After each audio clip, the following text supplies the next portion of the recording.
trending updates, subscribe to Connect Gujarat, press the bell icon to never miss an exclusive from us.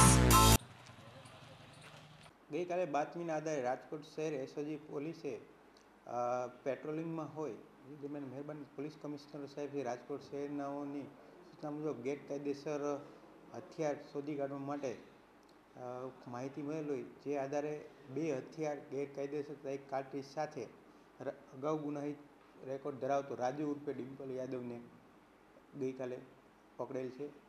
એની પાસેથી 2 ગેરકાયદેસર હથિયાર તથા cartridge મળેલ છે. તો પ્રાથમિક તબક્કે અરેસ્ટ કરેલ છે. તજવીજ ચાલુ છે. તપાસને અંતે સમગ્ર હકીકત બહાર આવશે.